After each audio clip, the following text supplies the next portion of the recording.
Do not play paranormal games you read online. She is here. I have always been a paranormal enthusiast. I especially enjoy researching myths and urban legends. I find that I am a very hard person to spook. I've yet to find a horror movie that has actually made me feel fear. I do find Japanese horror to be terrifying, though. That and real-life events like being kidnapped or followed. I decided to actually try one of the many ghost games I had read about online. I am a major skeptic, and if it works, I would enjoy the thrill of being afraid. I only now realize what a mistake I have made. I follow a blog that I won't name to keep its anonymity, but its focus point is horror.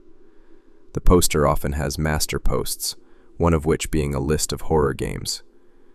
I decided to view it and select a game which I find would frighten me the most out of the list. The game I selected is called Bath Game. It is a paranormal ghost game that originated in Japan. Fantastic.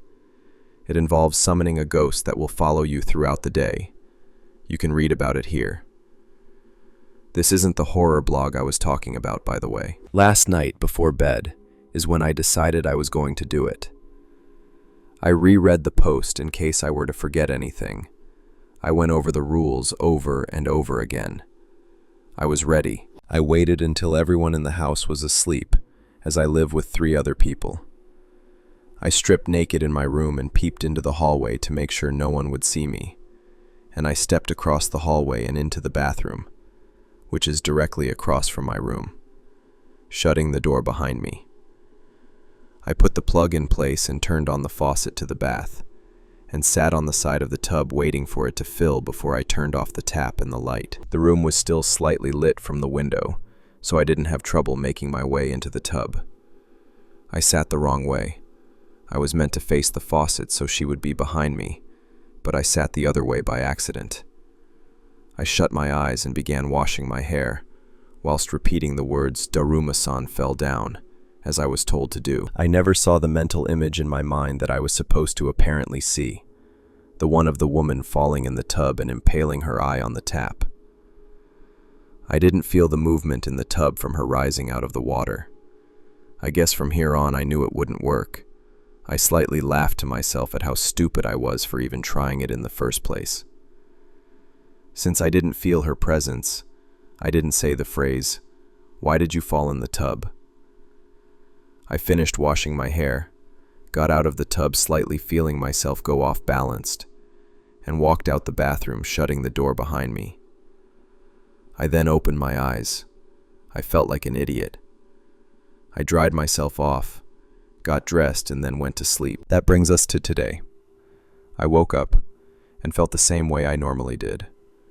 Nothing was different. My mother told me she woke up in the middle of the night to use the bathroom and drain the tub because I forgot to do it. I knew the rules were to only drain it the next day, but I didn't care. It hadn't worked, so I shrugged it off. My mother needed a few items from the store, so I volunteered to go for her. It was quite early in the morning. Kids were still on their way to school and adults hadn't left for work. The streets practically deserted. It was lightly raining, so I took an umbrella with me. As I left, I smirked, remembering last night, and I looked over my right shoulder to see if there was truly anyone behind me. Nothing. Of course, I kept walking. As I reached the main road, the shops were just on the other side. There was no traffic, just as expected. It was hard to see from the rain that had picked up, but I could see someone standing on the other side of the road. White dress, long black hair covering the face. "Oh, come on," I muttered under my breath. It was such a classic thing to see in a Japanese horror film. Was someone fucking with me? She wasn't behind me, so it couldn't have been related to the game. Maybe it was just a woman who needed something from the store, just like I did. But she didn't move. At all.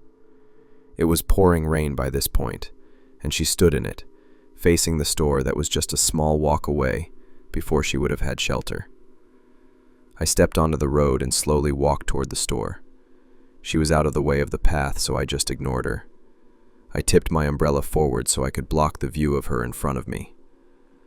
When I made it to the store's entrance, I pulled my umbrella shut and looked behind me. Nothing. No one. What the fuck? Maybe she went around the corner. I continued on inside and focused on why I was there in the first place. When I had finished shopping, the rain had subsided. I walked the same route home. When you cross the main road, there is an alleyway, and then you are in my street. When I got to the entrance of the alleyway, I stopped dead in my tracks.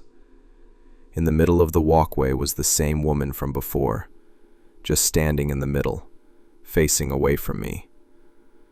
I knew better than to walk down there, so I turned and decided to go the long way around without taking the shortcut.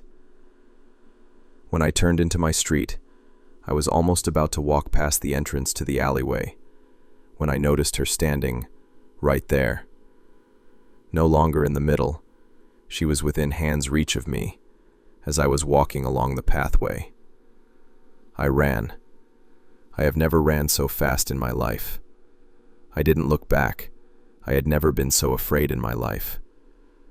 I got home, put the shopping bag on the kitchen counter, and ran to my room and shut the door behind me.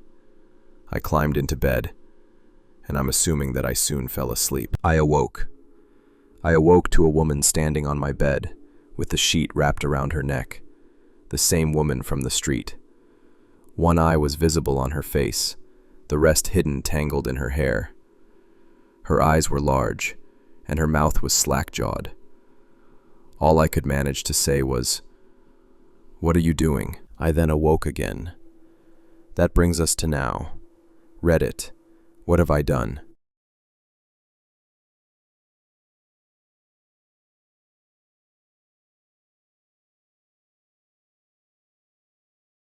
I inherited a collection of paranormal VHS tapes from my uncle. What a pity it was that I was able to find a VCR. So, you're trying to cash in on this whole analog horror fad, is that it? The eccentrically dressed yet curmudgeonly old shopkeeper asked as he disinterestedly pawed through the jumbled collection of off-brand VHS tapes I had brought for him. I couldn't say that I blamed Mr. Orville Bucklesby one bit for his lack of enthusiasm. If you believed even half of the stories about him, he had fought Nazi occultists in World War II, traveled the multiverse with a supernatural circus, and regularly rubbed shoulders with the plethora of paranormal beings that allegedly haunted and visited Harriwick County. His oddity shop was stocked with a myriad of bizarre items, some of them of questionable authenticity to be sure, but all of them were more interesting than a few humble VHS cartridges. Analog horror? No, it's nothing like that, sir. I was just thinking that there might be people out there who could get better use out of these than I could, and that you would know how to get in touch with those people, I said with a nonchalant shrug. He eyed me suspiciously as he started reading over the labels on the tapes. "What's with the cryptic titles then?" he asked. "This one's called And We All Fall Down." They're all like that. You've got Crying Girl in the Woods, It's Already Too Late, Why Won't She Forgive Me, etc. This one here just says, Pity Us. What's supposed to be on these things? Well, Mr. Bucklesby, I've been given to understand that you're familiar with a type of device referred to as an inglorious retrovision. Is that correct? I asked hesitantly. Part of me was hoping that he would say no, that he would scoff at the very question, and I could go home and shove the videotapes back in the basement and forget about them. But he didn't. Instead, his expression changed from annoyed to serious, and he eyed the tapes with a renewed sense of cautious interest. "You own a retrovision then, do you, son?" he asked, avoiding eye contact with me. "No, but my uncle did," I replied. "He tinkered around with it and was able to hook up a VCR. Throughout the 80s and 90s, he recorded various signals he picked up on it, right up until his death. With practically his dying breath, he told me to unhook the VCR and hide it with the tape collection, and I did. Not even a day later, the retrovision was gone, but the tapes were left untouched. I don't know who took it or how they knew about my uncle's death so quickly, but I can only assume they didn't know about the tapes. I was terrified that they'd find out about the modifications and come back for the tapes. But they never did, and they've been in my possession ever since. My uncle told me never to watch the tapes alone, and I was too scared to ever tell anyone else about them, so I've never watched them. I don't know what's on them, but I know the kind of things you can see on a retrovision, so I figured they might be worth something to the right buyer. Your uncle's been dead 20 years or so then. Why are you only selling them now? Orville asked, arching his eyebrow skeptically. Well, I was pretty much still a kid when he died, and by the time I was old enough to start looking into my uncle's occult connections, I had largely forgotten about the tapes, I explained. I just recently started poking around on heroichallows.net to see if I could find anything that might have had anything to do with my uncle, and that's how I found out about this place. You don't say? Maybe I ought to take out an ad on that site, he mused. You didn't happen to notice if Eve across the street was running any ads there, did you? I didn't notice any ads at all while I was there, actually, I answered. There's a short forum thread about her, though. The prevailing opinion seemed to be that she's not much more than an Instagram psychic. Ha! I have no idea what that means, but I love it, he cackled. Anywho, back to business. You're saying that these tapes are recordings from a retrovision that your uncle made, but other than that, you have no idea what's on them. That's correct, sir, yes, I nodded dutifully. He let out a slight grunt as he pensively weighed the video cassette in his hands. Listen, kid, before I make you an offer, I am going to have to check at least a few of these to make sure they're legit, he said, nodding to the 13-inch TV/VCR combo he already had waiting on his desk. You okay with me popping this in? I hesitated for a moment. I knew before I came in that he would need to watch the videos, and I had been looking forward to finally seeing what was on the tapes myself, but after so many years of avoiding the tapes, I was perhaps understandably wary of what would happen when I finally unlocked their secrets. If you think it's safe, then yes, go ahead, I said with a reluctant nod. No need to be so melodramatic. We're still talking about 20 to 40-year-old VHS recordings, Orville said as he popped the tape that said "Pity Us" into the VCR and pressed play. After a few seconds of static, a grainy and desaturated image of a man in a chair appeared on screen. The chair was cast from rusted steel and starkly utilitarian in design, while the room he was sitting in was bare concrete as far as we could see. The man was completely bald with a drawn and haggard face. His eyes were a jaundiced yellow, and his skin was browned like aged paper and hung loosely off his face, as if he had recently lost an enormous amount of weight. His clothes were ragged and woven from some coarse and faded fabric, and I wondered if he was a political prisoner of some kind. He certainly gave off the impression of being an innocent man who had suffered greatly and unjustly, his eyes begging the viewer for pity. He held his gaze on the camera for a few seconds, looked down at a scrap of paper in his hands, and then cleared his throat. It wasn't our fault. He spoke in a hoarse voice that just barely managed to be louder than a whisper. They demanded sacrifice. They demanded obedience. We could not resist.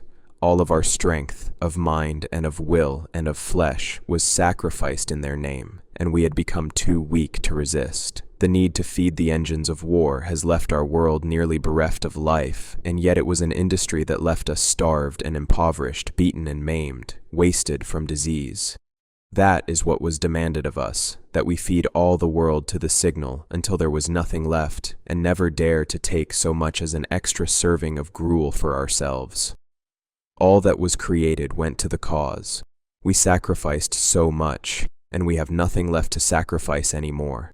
We couldn't have defied them even if we had wanted to, and all we wanted was respite from our ordeal. What else could anyone be expected to want? When we were finally no longer of any use, when we had no more to give, they said that it was finally time for us to be rewarded, and that our reward was to be one of transcendence. They said that the signal would help us achieve enlightenment, to help us understand that the ruined world was our reward, that it was better this way, quieter. But it didn't work. The signal twisted them, and now it's twisting us, and we can't stop. We hear it now, always, no matter what, and it will take all it can from us until we are nothing but wretched and forlorn, and even then, it will not be sated.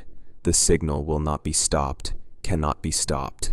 Can you hear it yet? Sure enough, I did. I hadn't noticed it before, but there was some sort of signal playing over the man's speech. It was subtle, easy enough to think nothing of at first, but now that my attention had been drawn to it, I found it a very unsettling sort of sound, like a theremin, but not quite, fluctuating between high and low tones so rapidly it seemed almost random, but some cadence of a pattern was undeniably present. It wasn't music though, more like Morse code, like it was trying to desperately communicate some sort of message that it couldn't risk falling into the wrong hands.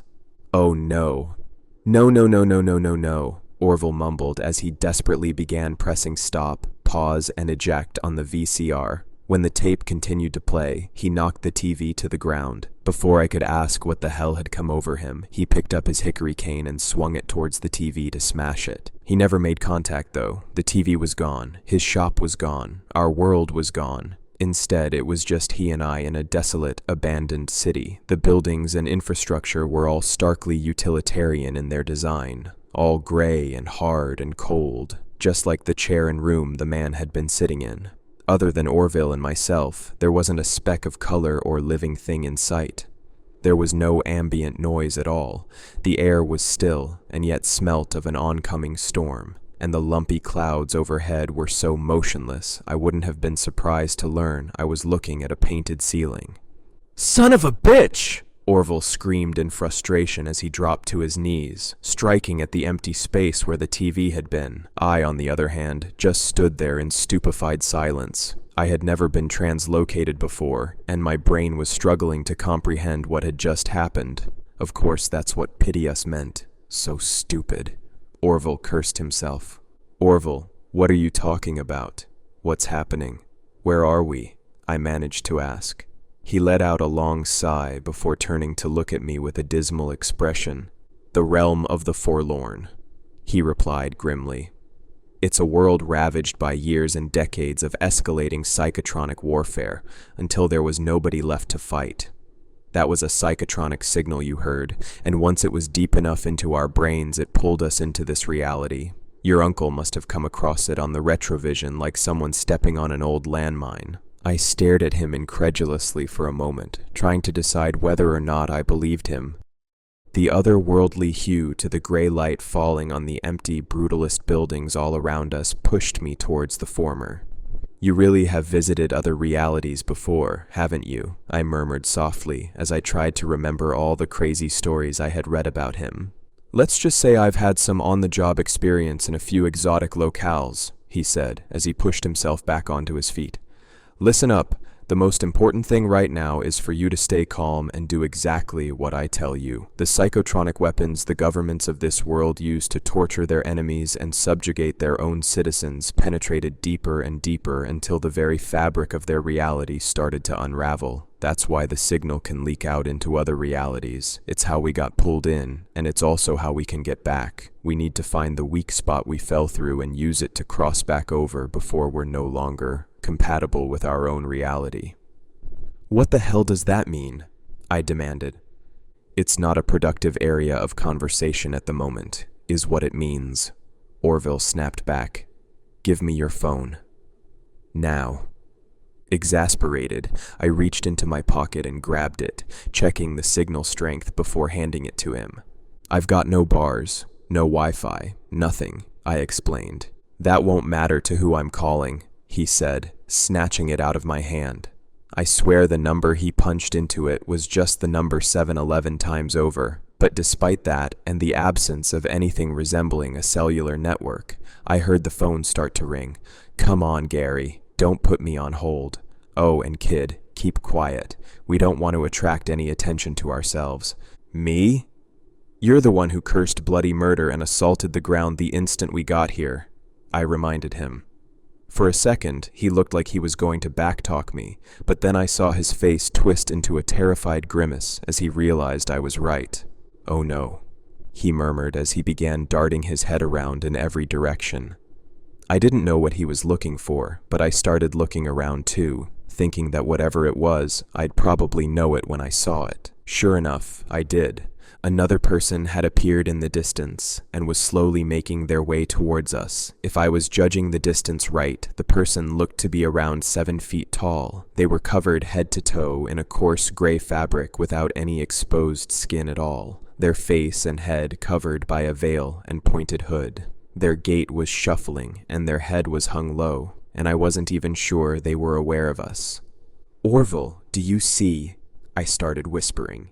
"Cheese it!" he shouted, sprinting off towards one of the nearby buildings. There was a mortal fear and desperate urgency in his voice which strongly suggested that I should obey without question, but instead, my gaze was drawn back to the beings slowly making their way towards me. Their body language and the way they were moving made it seem like they might be hurt or otherwise be in need of assistance, generating just enough pity in me to stave off my sense of self-preservation for the moment.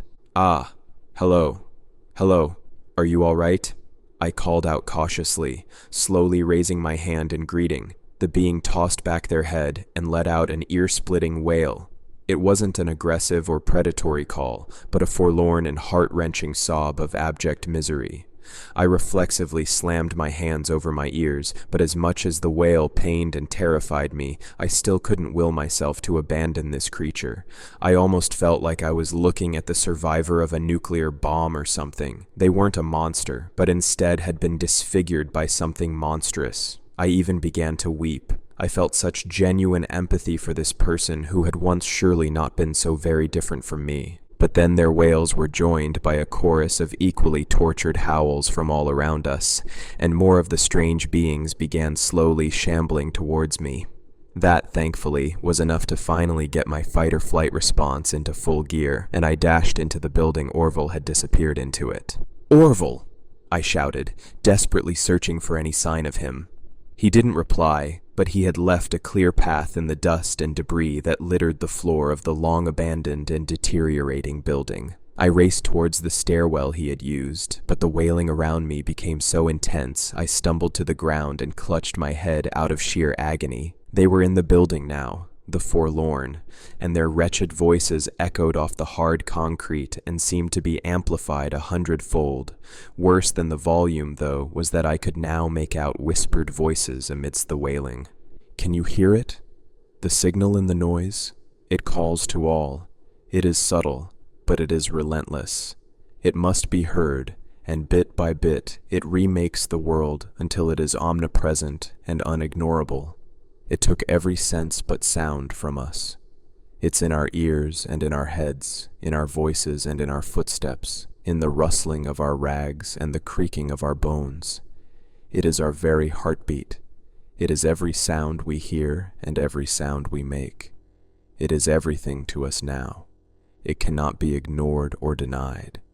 It demands service. It demands sacrifice. And we have sacrificed everything that could not be of service to it. We have sacrificed so much, suffered so much, and yet the signal will never be sated. So long as we can serve it, we must suffer. It will never release us. It is louder than us now. Can you even hear us? If you can, then please, please, pity us."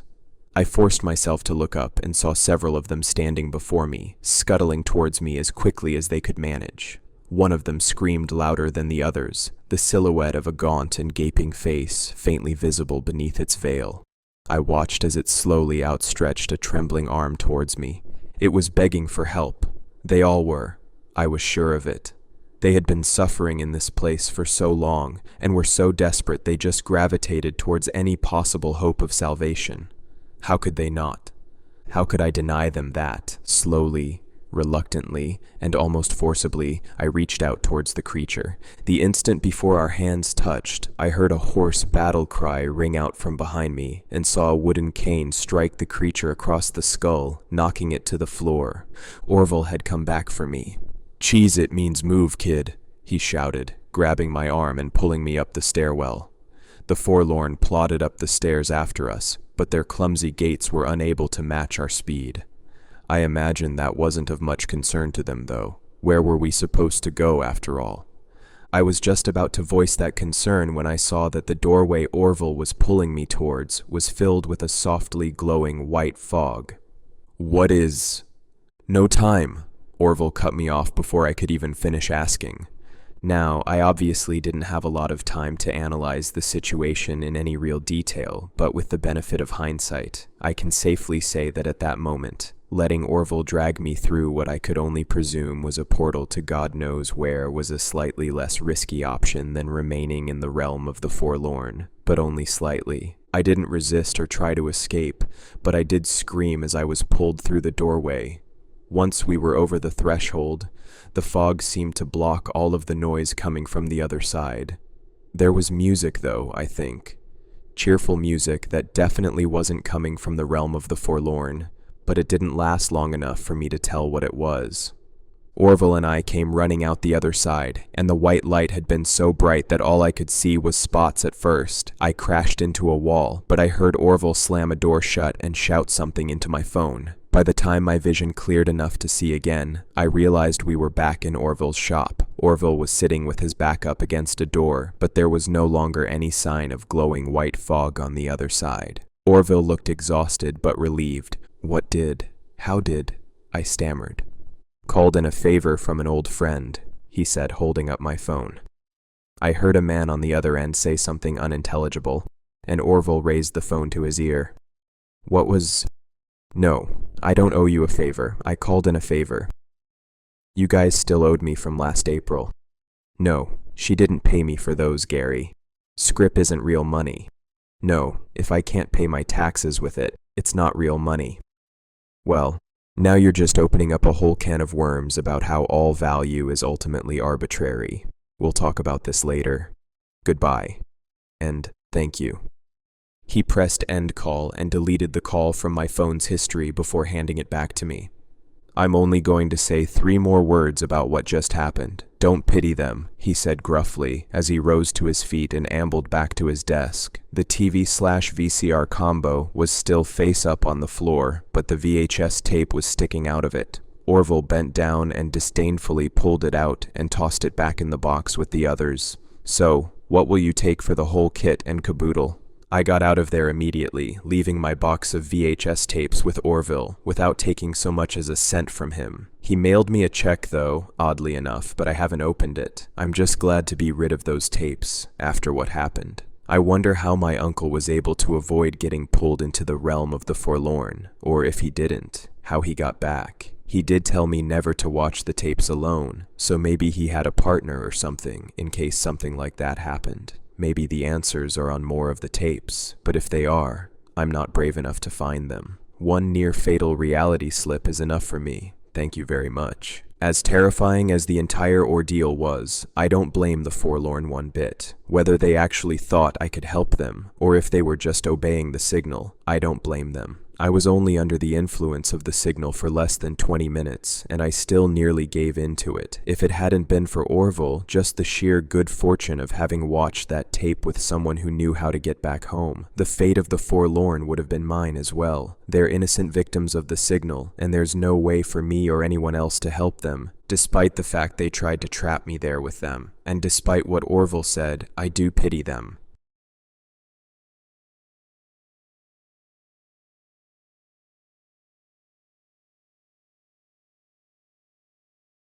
I've worked with the paranormal all of my life. They've never given me a warning like this. When I was 8 years old, I realized I could communicate with spirits. I had been sitting on my floor playing with my toys when I heard a small voice say, "Hello?" I looked up and saw a young girl standing in front of me. She had blonde hair and brown eyes, and blood dripping down the side of her head. The blood was the only strange-looking thing about her, but I knew she was dead. I could just feel it. I asked what happened, and she told me she was with her father when they got in a wreck, and she woke up in the woods alone.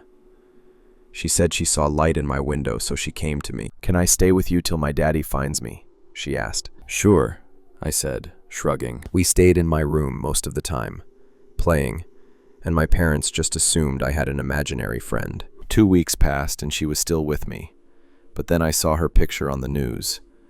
There was a man standing on a stage crying and begging for his daughter to come home. "She's always been a troubled girl," he said. "We think she may have gone to meet this boy." He held up a picture of a boy about the same age as the girl. I noticed then she was beside me now, shaking. "Tell them to look at mile marker 16. in the woods.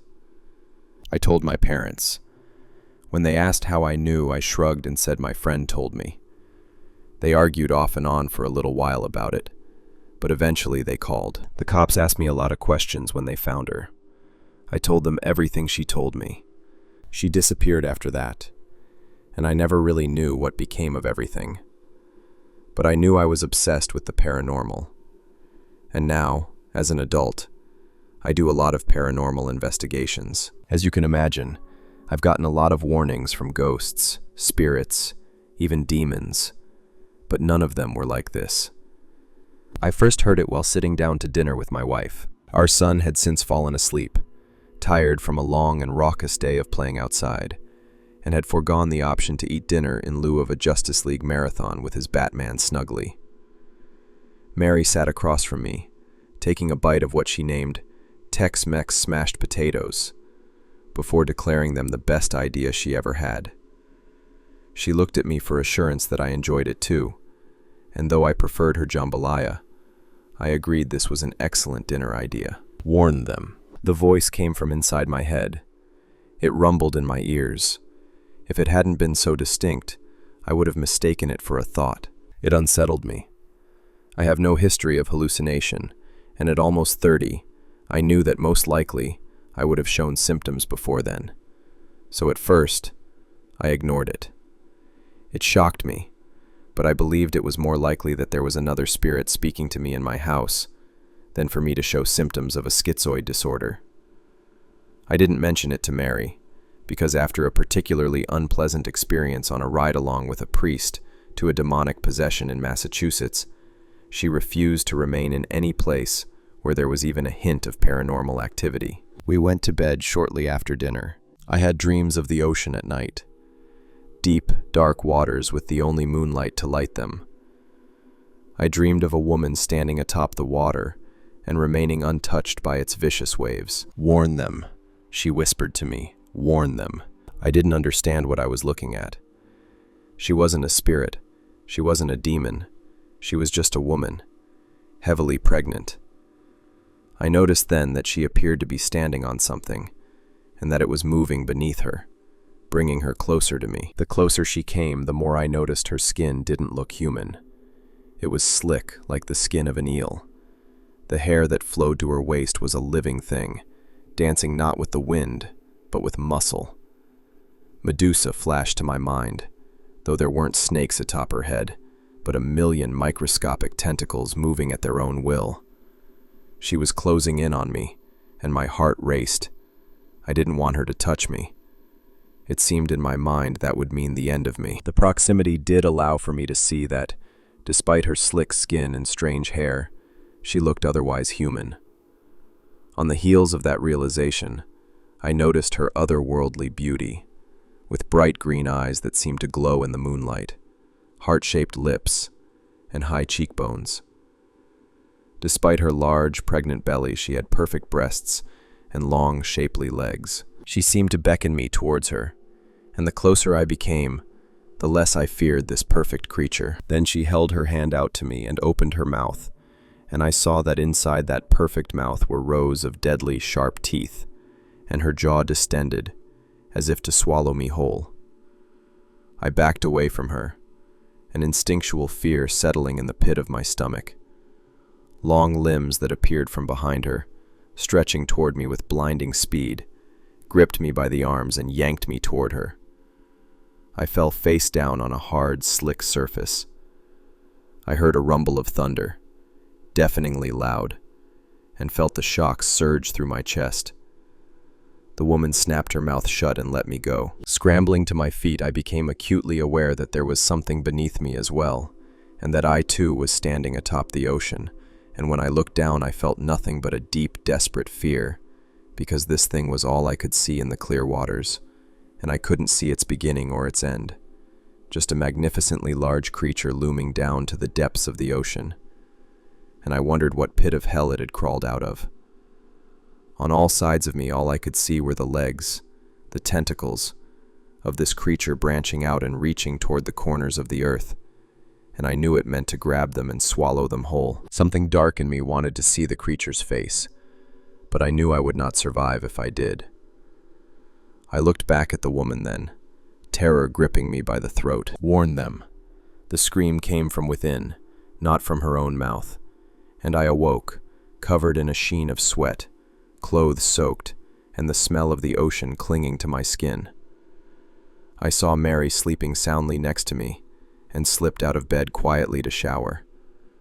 The woman in the dream, her terrifyingly beautiful visage, flashed into my mind as the hot water pelted my skin. As I washed my body, I felt a dull pain in my arm, the same arm the woman had grabbed me by.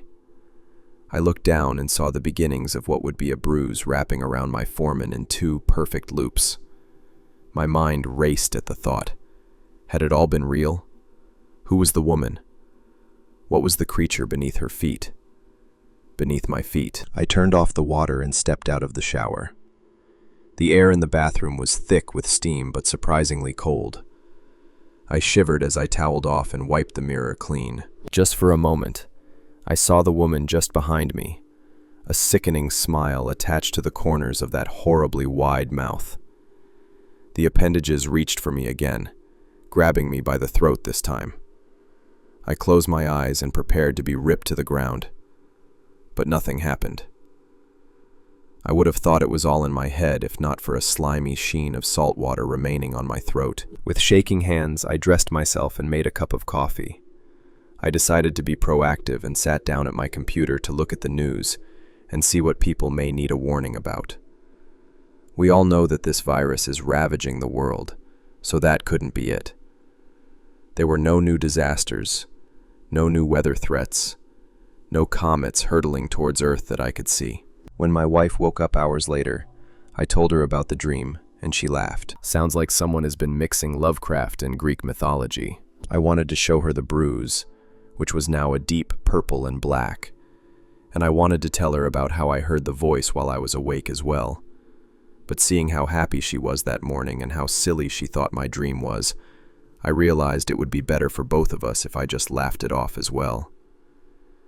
I tugged at the sleeve of my shirt, making sure the bruise was covered. Our son ran in, wearing his Superman cape, and said, "I'll save you, Daddy," before giving me a hug. I smiled, unaware that he had been listening, and said, "Thanks, kid.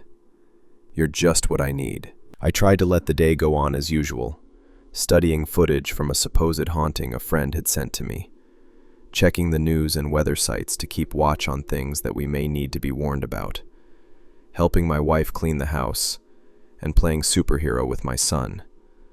But every time I let the anxiety I woke up with begin to drain from my tired bones, something would push on that bruise, and I would feel that anxious pit in my stomach once again. That night our son asked if I could put him to bed and read him a story, and I was happy to oblige. I tucked him in and sat down next to him to read Pete the Cat. After the story, he was fast asleep. I kissed his forehead and snuck towards the door to switch off the light, when I felt a hand grip my forearm and a deep, demonic voice say, "Warn them." I jumped and spun around, but my son was still in bed, fast asleep.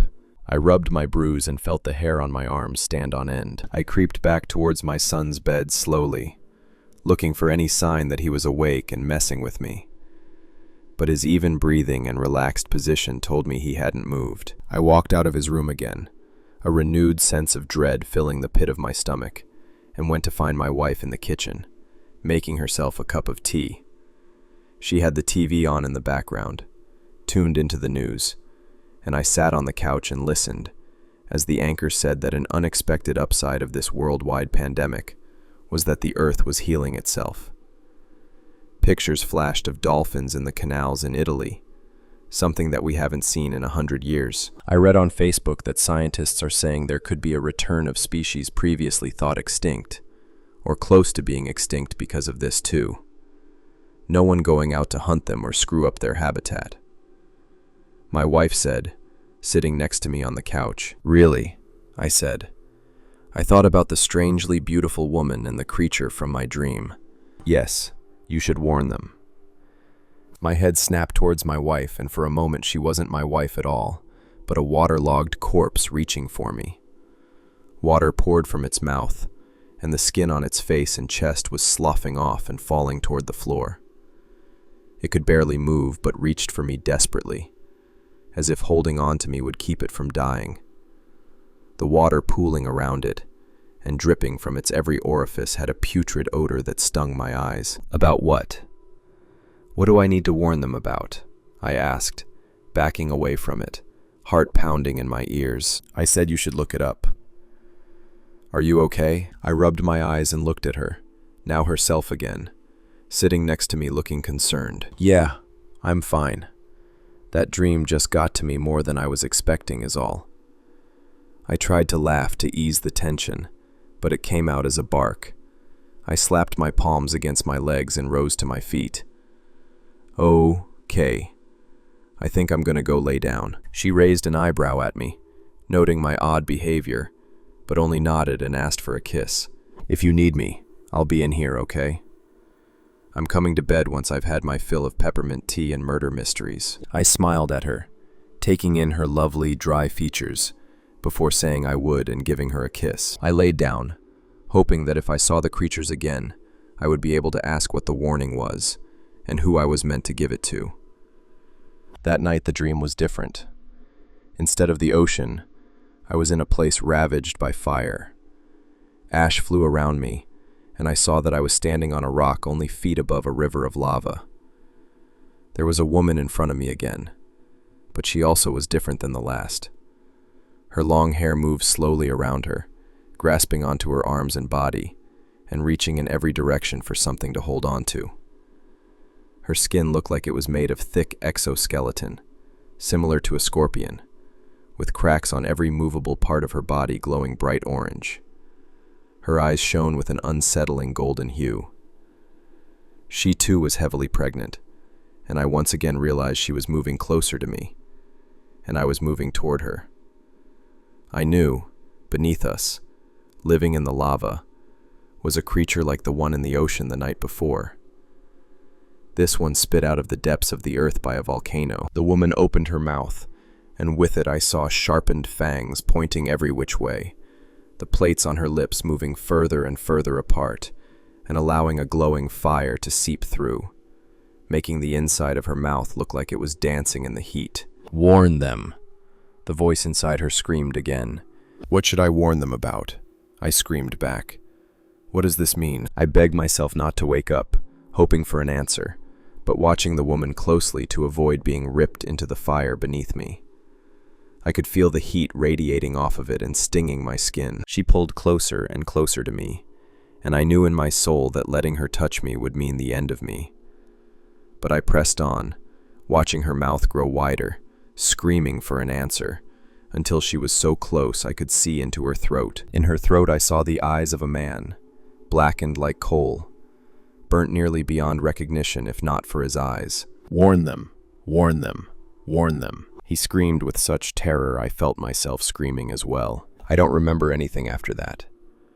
I awoke on the floor with my wife in front of me gripping my shoulders, and my son standing in the corner, tears in his eyes, staring at me. My wife said I had been screaming at the top of my lungs, in a voice that didn't sound like my own. When I asked her what I said, she began to cry, and I held her close. She refused to tell me for most of the day. She said she worried that I would feel like I had to share it, and if I did, I would sound like a madman, angry at the world. Finally, later that day, after many failed attempts to get her to talk to me, she handed me a slip of paper. It said this: "We have warned you, time and time again, and you have not listened. We have warned you with fire, with water, with pestilence, with storms. You have polluted our air and made it impossible for us to reach our scribes. You have left the poor to suffer in your pollution, as you protect yourself and lie to them saying they should be calm. You have created bombs to strike fear into your enemies. You have fought wars and killed to keep yourself in positions of power. Every day you force those with no options to kill the innocent in the name of power. This is a warning to you, the ones in power, the ones that hold all of the cards and use them to cause others to submit. Heed our warning. This virus that is ravaging you is only the beginning. We know our scribes will hear us now. They will tell you to stop letting greed and arrogance cause you to ruin the lives of those you see as beneath you. They will tell you to stop fighting wars in the name of power. They will tell you to stop polluting the earth in the name of riches. Heed their warning. For the next time we will not let you stay safely in your palaces, while the poor and downtrodden suffer. We will not allow you to use the least of you to keep your precious economy running, as you hide yourself away. We will come for you. We will destroy you. Your God created us. He gave us the power to do these things to you who do evil in His name. He gave the power to smite the ones that call themselves good and hide themselves away when the lowly suffer. He will not help you when you send Him your prayers. Your time is almost up. We are the ancient ones. We are what you call hell. We are on earth. You are the evil that has brought this plague upon you. You will not survive us.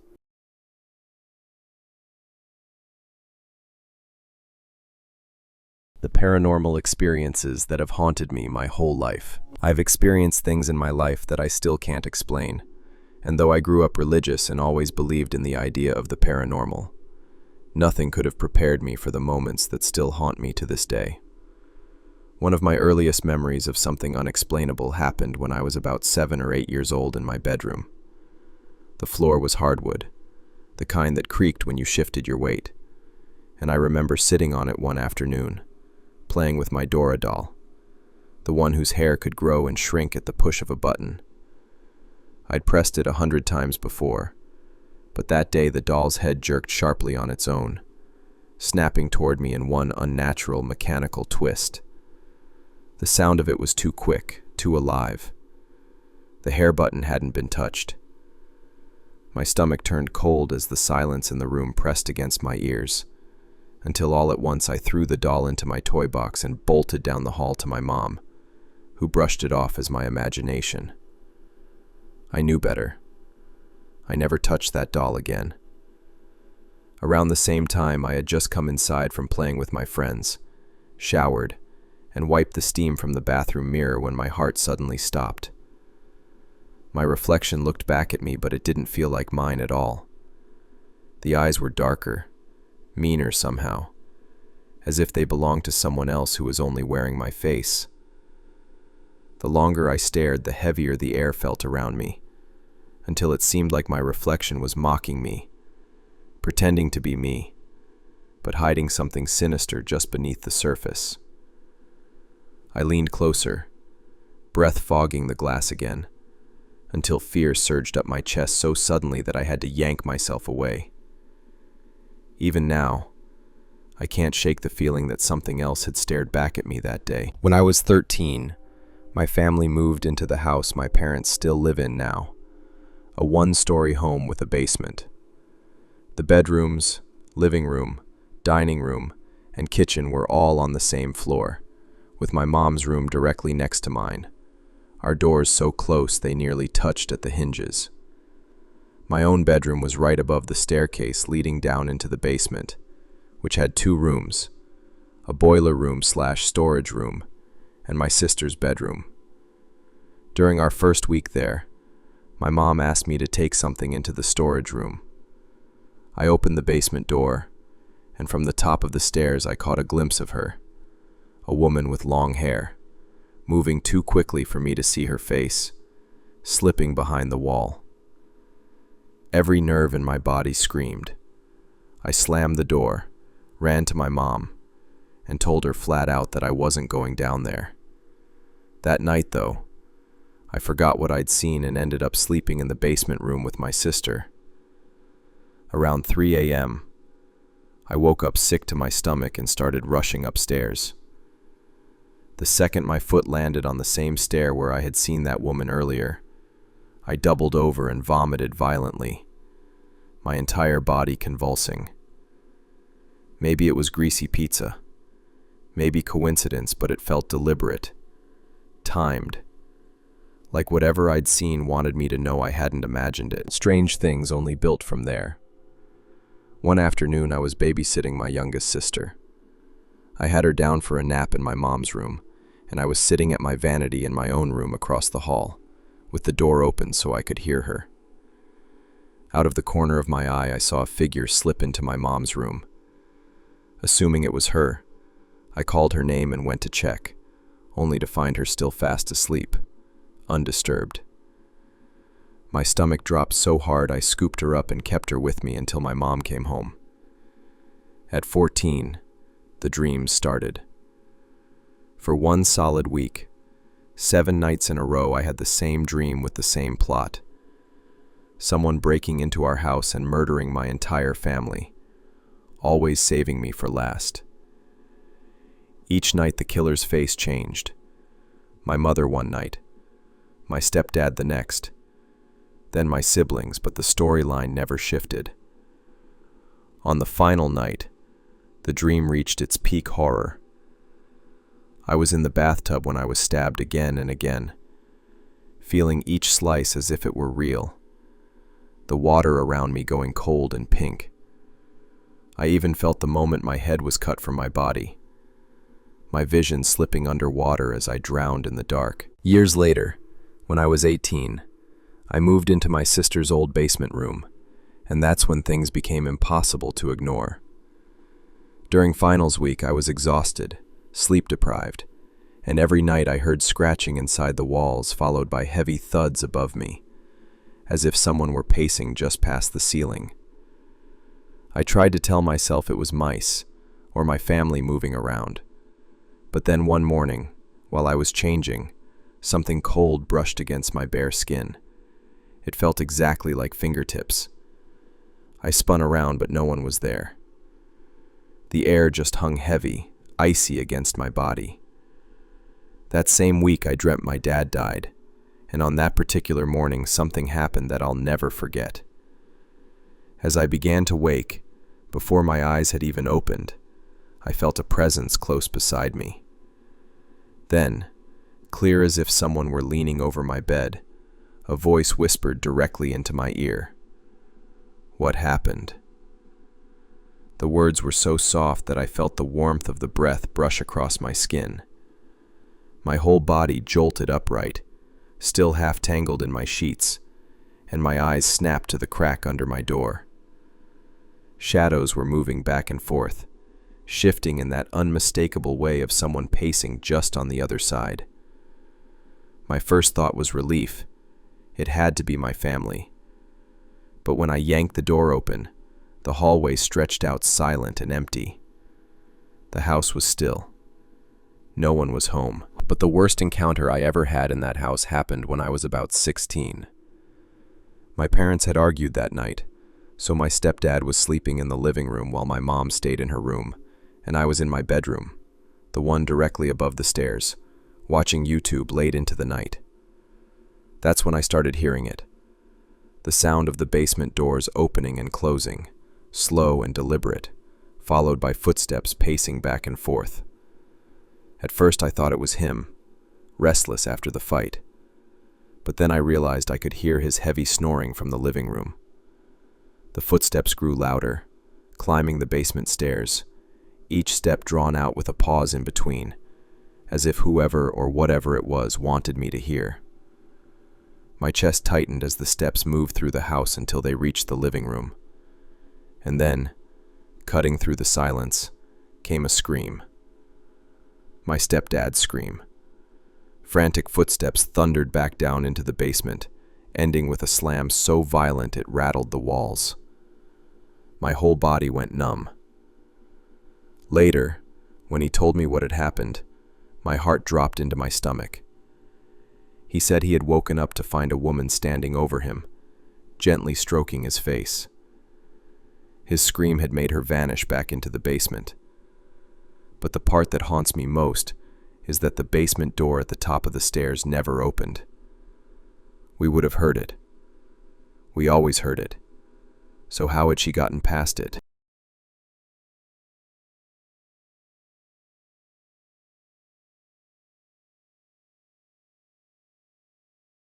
I'm a sort of paranormal exterminator.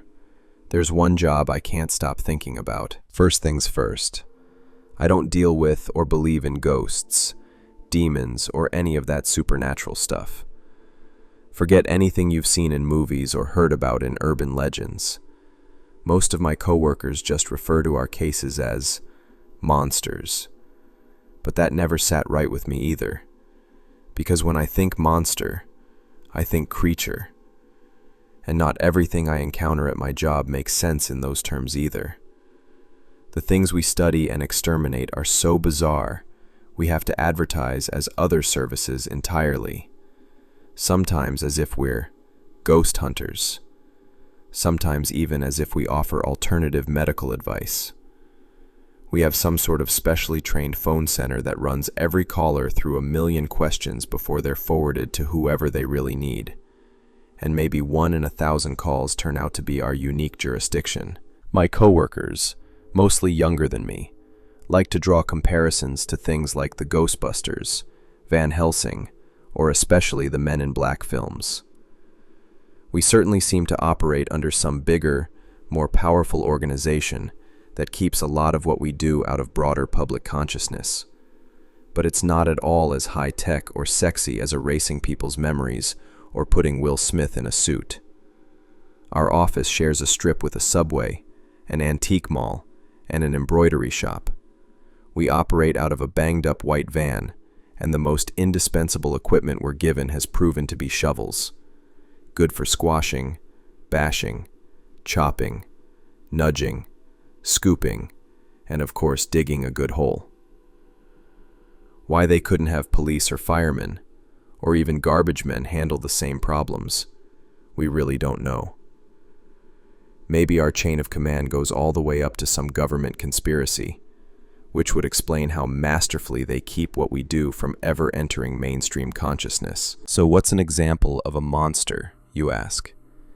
The office guys give them technical-sounding names and a numerical ranking system that's never made any sense to any of us technicians, as they call us. So we give them our own colorful nicknames that are easy to remember. One, for instance, we called Skin Quilter. It was a report of someone's fur coat trying to escape, and they had pinned it down under a brick until we got there. Ben, my frequent partner, had seen something similar before, so we let it go and followed it to an empty house where we found hundreds, thousands of other furs, sheets of leather, anything technically made of skin just fused together into one big quilt, covering the walls and floors and furniture. It was all rippling and pulsing and kind of breathing, and we eventually found a big core, or heart, a big jelly sack, under a lump in one of the bedrooms. We're usually under strict order to terminate whatever we find as quickly as we possibly can, since we never know what it might be really capable of at any moment. So one good stab with a shovel head, told you, and all the skins stopped moving. It was an easy one. Nothing that tried to eat us. No hidden defense mechanisms it had the chance to show off. But I knew that house was still too clean and new and full of belongings to have been empty for long. And I'm sure if I had wanted to look closer, a few of those skins might have been a lot fresher than a fur coat. So was that what most people would call a monster? Just some thoughtless, immobile, slimy glob that empty skins impossibly flock to like a magnet? I don't know. I've seen some things that were more along the lines of creatures, sure. Something they nicknamed Second Cousin It was a huge caterpillar-like tube of hair that dug up graves and sucked the bodies out of their caskets. But once we chopped it up, it didn't even have organs. It turned out to be nothing but hair, all the way through, from hundreds of different dead people, and we never figured out where the rest of its meals went, or even why it died when we cut it apart. I've seen a big knot of rubbery hoses that rolls around aimlessly, spraying this pink gas that blisters skin like a bad sunburn. Ben called that one Shitty Tangela the moment he saw it, after something from his Pokemon Go, and it just stuck. I've even seen a couple things that walk around on honest-to-God legs, like what the internet called the Nightcrawler, and dismissed as a bad puppet effect. Those little guys have cropped up a few times around the country and are pretty much harmless, but someone warned me never to let a dead one touch my bare skin, and they wouldn't tell me why. Most things, however, are much more abstract, much closer to skin quilter, or even harder to put into words. I've seen crawling blots of colored light that drink gasoline, shimmering crystal structures that reproduce through thunderstorms, and things that can eat you alive through their shadows. Once, we cleared a junkyard of this purple, fuzzy tissue that didn't even move. But any kind of metal it came into contact with would almost instantaneously change into more of it. This one earned the name Purple Peter Eater, in memory of Peter, at the time our oldest and most battered shovel. Most are only Class 1 cases. I'm not sure, but I think they give Class 1 to anything that's easy to dispose of and never actively attacks anyone. We can't make heads or tails of how they sort some of the higher classifications. It all seems pretty subjective. But Class 5 and above is when things start to get serious, when we start questioning why they aren't sending in the feds, or at least supplying us with more advanced gear. The kinds of things they'd make horror movies about if they were all out of sane and marketable ideas. This brings us to my nemesis, of sorts, my white whale. It's one the office underwhelmingly calls unstable replicator, which doesn't tell you a damn thing of importance, and most of the team more tastelessly calls kid cuisine. Only Ben and I find the name unfunny, probably because we have children of our own. Though the big difference between Ben and I is that I don't find any of our cases funny, or interesting, or cool. I can see how someone would, but to be honest, even the harmless ones positively terrify me. I hate that we don't know where they come from or what they are, that we don't even know if they're unrelated random freaks of nature, or all have some unifying source. I especially hate that there's seemingly someone, somewhere up the chain, who probably has answers they don't deem us worthy of knowing, even as we keep putting our lives on the line for them.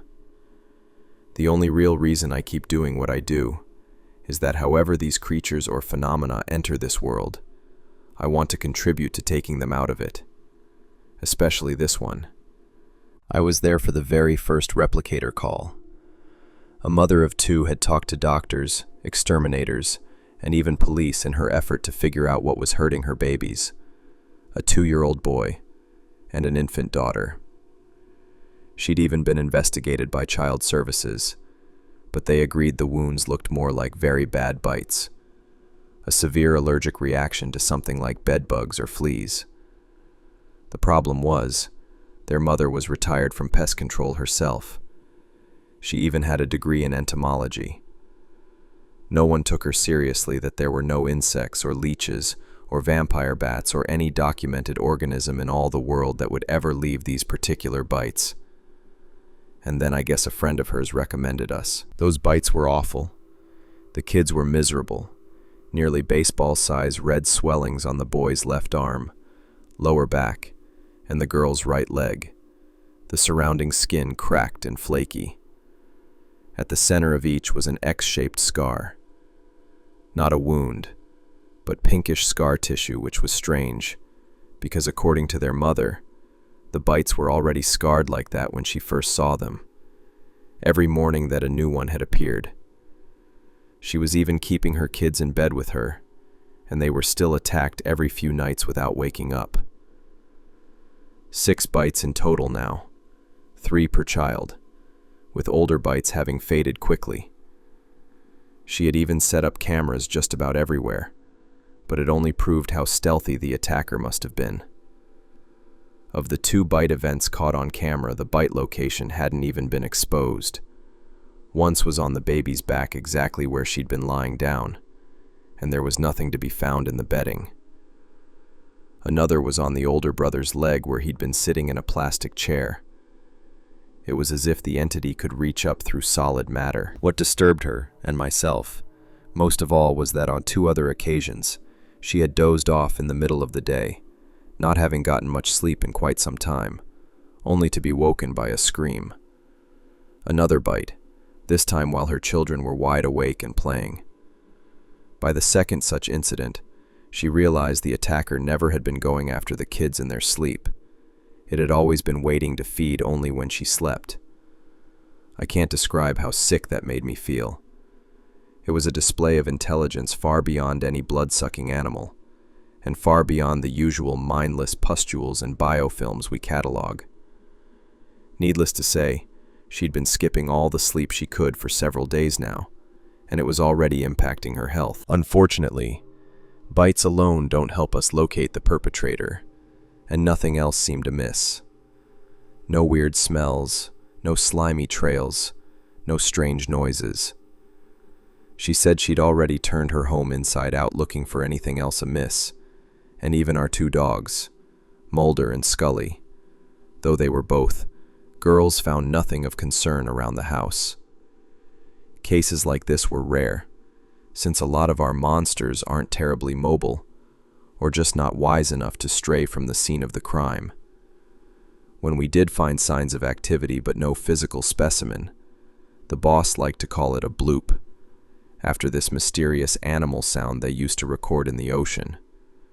He also liked to remind us that the bloop apparently turned out to be fish farts. As an aside, we all hated bloops, because we were required to put effort into searching for a cause, but we almost never came up successful. This case was already getting us down because someone, a couple of sweet little someones at that, had already been harmed. We wanted badly to find the source, but we had no idea what to look for, or where it could be hiding. It could be the size of a mouse for all we knew. It could be something that burrows way down into the earth between attacks. It could even be a true mimic, a monster perfectly resembling something mundane, though there had been no known case of a mimic that convincing, at least not yet. We promised we would do everything in our power, and we intended to, of course, but we all suspected deep down that we would disappoint her, that she'd have to move out of her family home and pray the mystery bloodsucker stayed behind. We spent a solid week searching the neighborhood, asking residents if they'd been having any similar problems, under the pretense of a rabid bat report. We took shifts watching the kids while the mom could get some sleep, and we were all relieved to find out that this really worked. It really didn't come if an adult was awake in earshot. We just had to volunteer this service on our own time, since the higher-ups weren't willing to pay us for babysitting. Heartless pricks. Some of us kept searching off the clock, too. Especially Ben and I, but still, nothing. And we couldn't all keep up the free security duty either. We still had our own lives, some of us our own families, and of course other jobs to take care of. It was eventually down to just Ben, myself, and one other tech. By then, our client and I had become fast friends, bonding over parenthood and favorite authors, and hearing her fascinating anecdotes on insects and spiders. I'd even visited a couple of times on my days off, swapping work stories.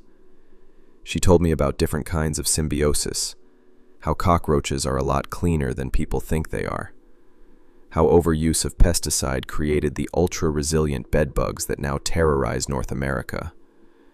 She even knew about a group of sea snails, from her brief delve into marine science, that reminded her of her case.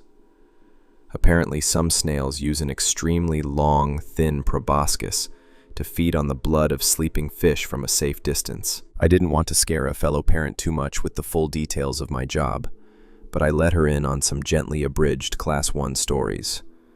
Things that could almost pass for unusually large slime molds or invasive worms. As a biologist, she sounded intrigued to say the least, and I admitted I'd been thinking about quitting for some time.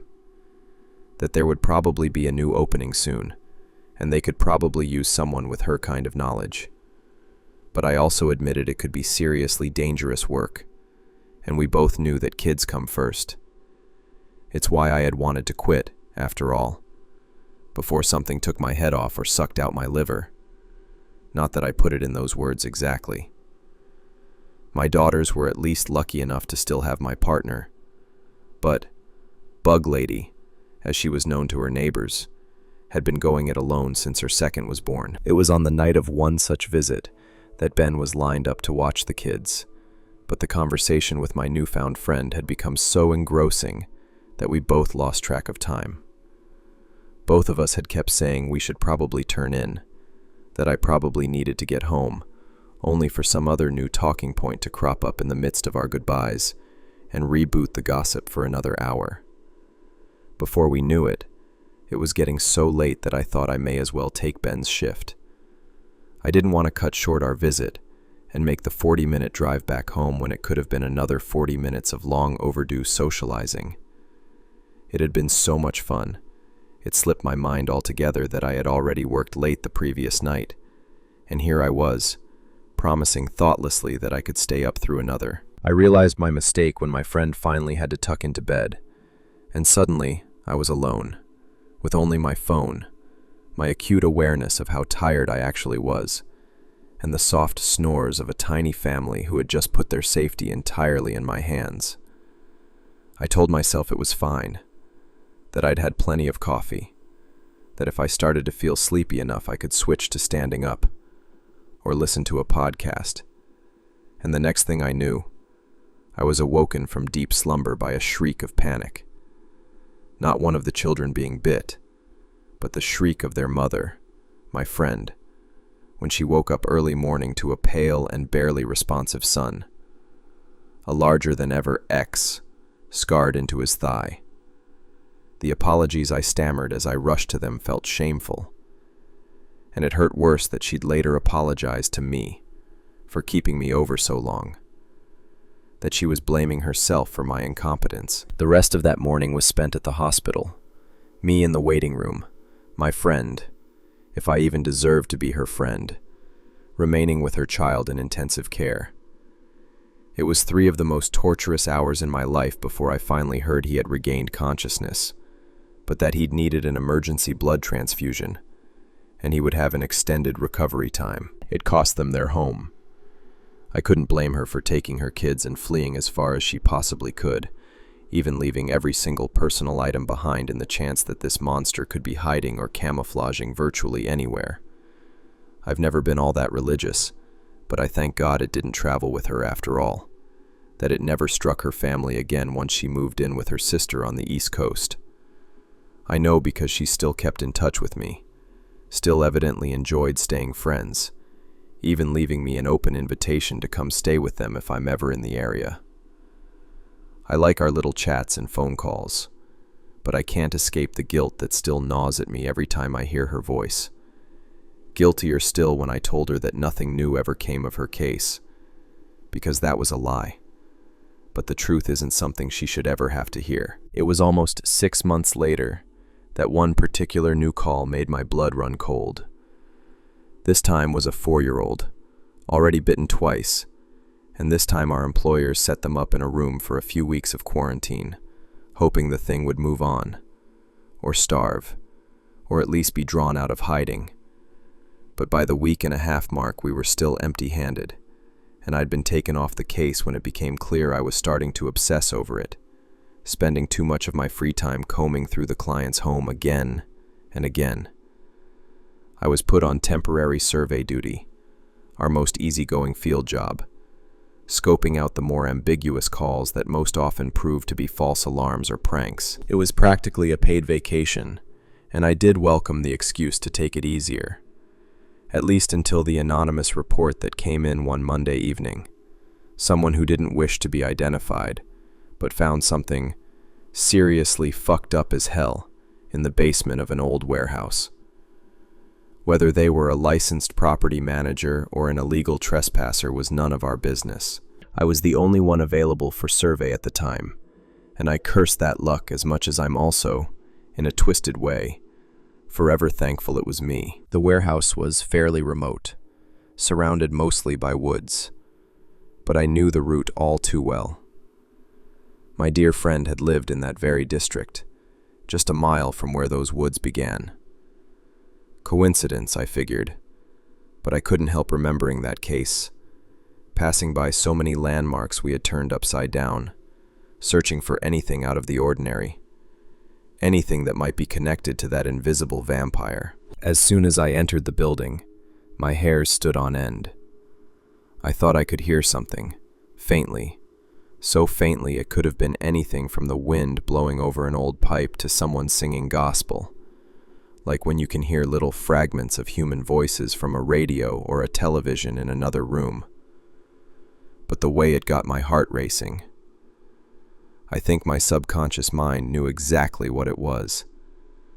I probably should have called backup, but I didn't want to waste anyone's time over some ambiguous noise and an instinct. So I checked around for anything like a basement door. And by the time I recognized those sounds, I couldn't even think clearly enough to call anyone. All I could feel was a single-minded, knee-jerk surge of alarm I had felt only once in my life and had hoped never to experience again. The panic I felt when I heard my own son wailing in pain with a broken leg. This wasn't the same sound, but when you hear what you're certain is a human child crying in the creepy basement of an abandoned building, it's fight or flight. Either you're superstitious enough to think of ghosts and hauntings and already halfway home with piss in your pants, or you're realistic enough to think of human trafficking and child abuse, and you're tearing through that basement door and down that rickety old stairwell without an atom of concern for your own safety, so overwhelmed with parental instinct that everything's a blur before you find yourself at the source of that awful, awful sound. Like I did, practically teleporting from the ground floor to a basement where I suddenly found myself frozen, standing paralyzed with my heart in my throat and my flashlight shuddering in my hand. I knew that child's face, and his baby sister, and her older brother, and his baby sister, and his baby sister, and her older brother. 10, 15, 20 before I started to lose count and I finally screamed, crumpling to the floor in what must have been hysterics at what I was looking at. The same two children, but not the same two children. There were too many of them, and too many other things wrong. Things I couldn't get myself to process as I just kept screaming, hunched into a ball at the base of the stairs as my flashlight danced madly over the subterranean hellscape. I don't know how long I was there. It must have been a long time, and they must have gotten worried when I hadn't reported back or answered my phone, and pretty soon, at least someone else was screaming. Another someone else was retching. I recognized Ben's usual expletive of Jesus H. Christ, but cracked and weak, missing his usual deadpan nonchalance. The two kids had been copied, more or less. We had seen monsters try to recreate or imitate people from time to time, forming faces or arms out of unearthly flesh and nauseating protoplasm, even something we found growing a whole, headless human body in its womb-like interior. But none of us had ever seen anything this complete, or on this grand a scale. Half the basement was filled with the shapeless mass of flesh, even growing up the walls and over some of the exposed plumbing, and its entire surface was formed from copies of those children we had all gotten to know so well. Their proportions weren't consistent. There were infant faces bigger than basketballs, stretched torsos, branching legs, elongated necks, and random scatterings of facial features. But they were at once all too perfect, because they were all very much alive. Every nose was sniffling, every eye was gushing tears, every mouth was contorted in the unmistakable grimace of a small child in pain, and all of them were sobbing. It was weak, terribly weak. The raspy cries of little voice boxes stretched to their limit. I don't know when someone started weeping. Maybe it was me, maybe several of us, and I was dimly aware of a few people fleeing right back up the stairwell. I'd later find out that it was one poor rookie's very first and very last job, never even so much as texting a formal resignation. We couldn't blame him. We had all seen a lot of sick, disturbing, unexplainable things at this job, but this was the most nightmarish any of us would ever recall. Only the most jaded of us kept calm, but still threw faces white as ghosts as they examined the mass. I was able to pull it together, thankfully, as some of the team tested the subject for consciousness. The clones didn't react to speech or to contact, and their eyes didn't follow light, so it was concluded that they weren't self-aware. but I don't think any of us were willing to point out that this only proved their senses weren't in working order. There was no precedent for a monster replicating a human mind to any degree, but then there was no precedent for a monster replicating a body advanced enough to cry either, even if it was some sort of mindless reflex action. Mercifully, the boss agreed that we wouldn't have to do anything more than gather data, that the rest would be taken care of by the cleanup team we'd never been allowed to meet, and he assured us that whatever they were going to do, it would be swift. By that point, my horror had long been giving way to something else, a stronger and much more focused emotion, and the details I'd picked up on through the fog of my disgust were falling neatly into place. I of course knew what was to blame for this affront to God. We all did. It couldn't have been anything other than that unseen stalker I now knew had been collecting the blood, the genetic information, of those same two children, and now at least one more victim that we'd heard about, one that it may very well have already begun copying elsewhere. I recognized something else, too. So bizarre and sickening was the heap of half-formed anatomy that I was still the very first to point out the presence of those familiar, cross-shaped bites. Hundreds of them, albeit much larger and much darker than we'd seen on the original kids. Their ragged, gaping centers were encrusted with congealed blood, some still oozing rivulets of crimson that wound like macabre rivers through forests of twitching fingers and hills of veiny scalps before pooling to the floor. "A food supply," I said aloud, the rest of the room going quiet as it sunk in. One of the new techs agreed, almost a bit too enthusiastically for my taste, info dumping for a solid minute about ants or termites that start their own farms from tiny samples of fungus. I almost wanted to smack him, snap at him for trivializing something so hideous, but I remembered my friend and wondered if that sweet and witty bug lady would have only made the same observation. I'd have to ask that newcomer's name. He was only backing my assessment with a scientific precedent, and just the kind of niche wisdom we needed more of. Besides, he really wasn't what angered me. That's what I'd been feeling for a while now, as the initial shock quieted down. Steadily mounting anger. I could never forget that this creature, or God forbid creatures, had been at least intelligent enough to strike defenseless children when their parents fell asleep, as well as keep away whenever we were watching. Nor could I overlook that this basement was such an ideal place to grow the copies in relative secrecy, that choosing it took far more calculated effort than any stupid creepy crawler I'd previously tangled with. I was again the first to make any of these observations out loud, setting off a clamor of hushed discussion and speculation, even excitement at the prospect of a smart one. We had always talked around the office about what we might do if we met something indisputably self-aware, if we would ever encounter any of those rumored monstrosities one might communicate with on any higher level than a slug, but I didn't care. I thought about my own two girls at home, how I'd feel if it was their faces in that squirming, whimpering, abominable mass around me, and I knew then and there I would never sleep soundly again, until I was certain that the blood farmer, as I'd personally come to call it, was nothing but an oozing smear on the end of someone's shovel. All the better if that someone could be me.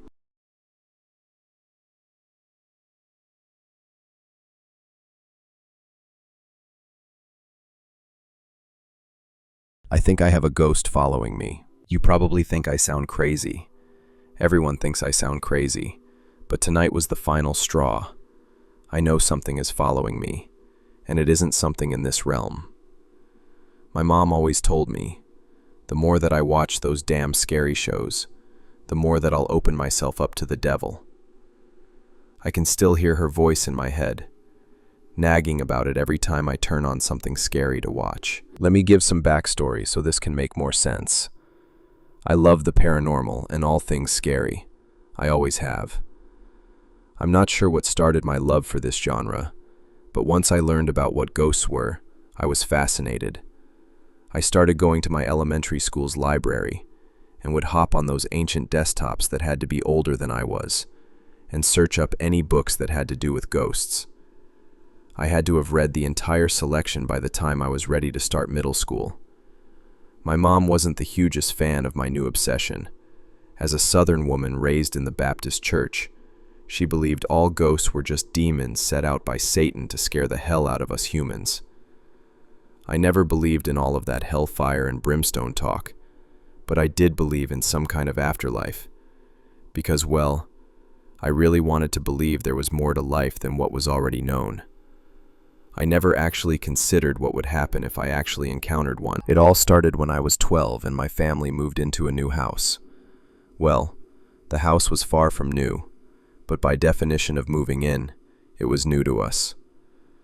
Built in the 1980s, the house had all the original woodwork, floors, doorknobs.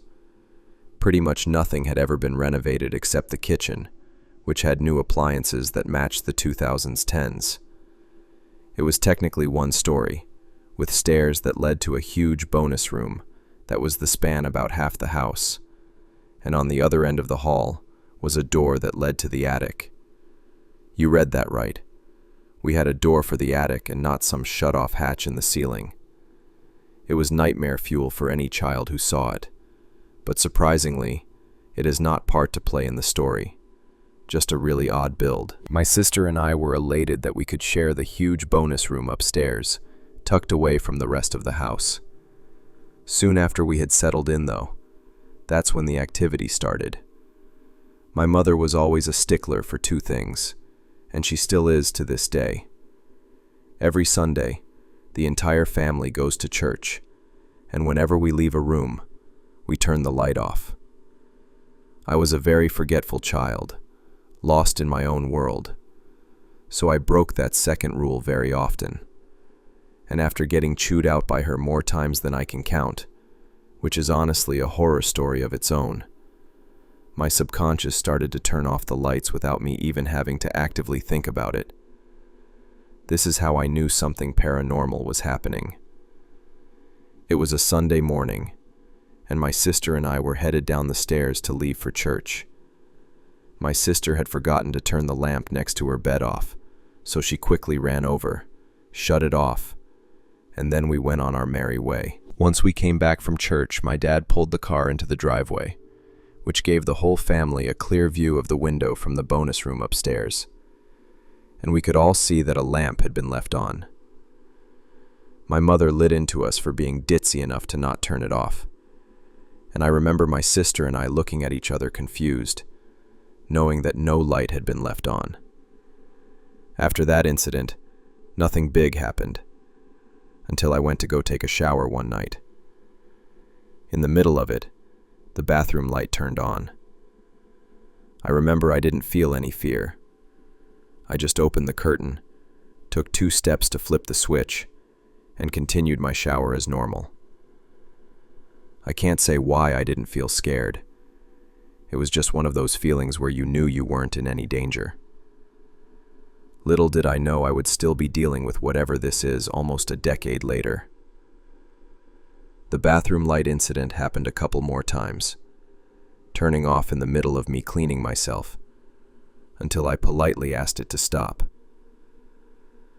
I remember reading about setting boundaries with spirits in one of the many books I had checked out, and felt proud that it had actually worked. If we fast forward about 2 years, I was now 14 and hated sharing a room with my sister. I wanted my own room and privacy, as does every teenaged girl, so my parents transformed the office they used downstairs into a bedroom with me. This is where the paranormal entity, or spirit, or whatever you want to call it, started to fuck with me. Something lived in that room. Something dark. Years later, my father admitted he always felt a dark presence when he was working in the office. He just didn't want to scare me, and thought he was protecting me by not telling me. I was going through a rebellious phase, and wanted the walls to be painted black, but my very Southern and Christian mother refused, probably because she was convinced I'd become the next Marilyn Manson or something, so we settled for a navy blue. The dark walls mixed with the fact that a line of trees blocked my view of the window made it so that my room was always very dark, with dark oak floors as well. At first I was okay with that. I was hardly in my room anyways, usually sitting in the living room watching some form of ghost show, whether it was Ghost Hunters or Ghost Adventures. Soon enough, however, and I had an entirely different reason why I avoided my room. I felt the presence in my room and had tried to block it out, but that did nothing. I started having the most gruesome nightmares that any child my age could have. I'm talking like babies being thrown into an oven and burned kind of nightmare.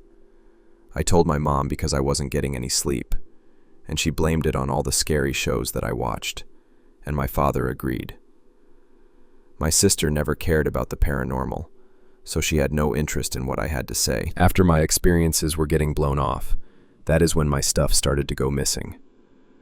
First it was small things, like hairbands or pencils, and then it moved on to jewelry and clothes.